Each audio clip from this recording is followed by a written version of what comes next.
Well, in this series, we've been talking about what it means that we become brand new when we choose to put our trust in Jesus.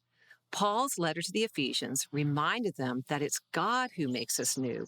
In order for us to truly appreciate how new we've become, Paul reminds us of who we used to be. In Ephesians 2, Paul uses a comparison of what was old in contrast to what is now new. And in verses 1 and 2, he reminds us of who we used to be. And he says, "As for you, you were dead in your transgressions and sins, in which you used to live when you followed the ways of this world and of the ruler of the kingdom of the air." In verse 11 and 12, he says, "Remember that at that time you were separate from Christ, without hope and without God in the world. You weren't just struggling or wearing some dirty shirt. You were dead, totally lifeless. You were separated from God. You were without hope. You weren't able to change your clothes if you wanted to, because dead people can't dress themselves." Then the hero of the story shows up, and Ephesians chapter 2, verses 4 and 5 tell us, "But because of his great love for us, God, who is rich in mercy, made us alive with Christ, even when we were dead in transgressions. It is by grace you have been saved. His mercy and love brings us back to him and makes us alive because of what Christ did for us. He saves us from ourselves, from our enemy Satan, and from death itself." So is that it? We're saved, we're made brand new, and good to go to heaven? No, there's so much more. We need to ask the question, now what? Now that I'm saved from being dead and I've been made alive and a brand new person because of Jesus, what does that mean for my life?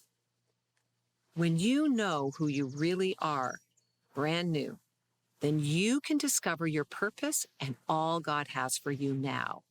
Ephesians chapter 4, verses 8 and 10 summarizes what God has done to make us new and tells us our purpose. "For it is by grace you have been saved through faith, and this is not from yourselves. It is the gift of God, not by works that no one can boast.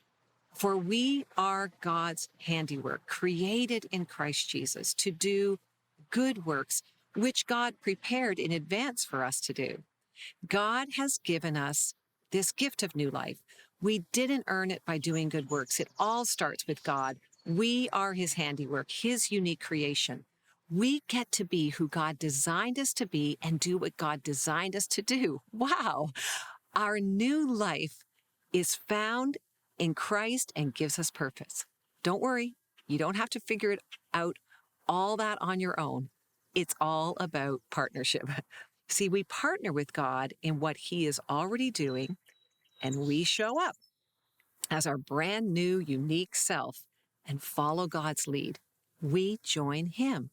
So freeing.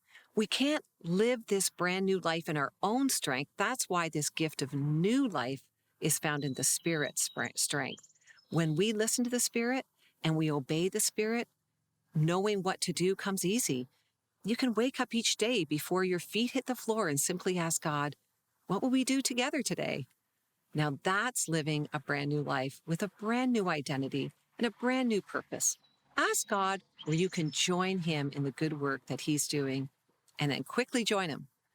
That's living out your true identity and life-giving purpose, and that's courageous living.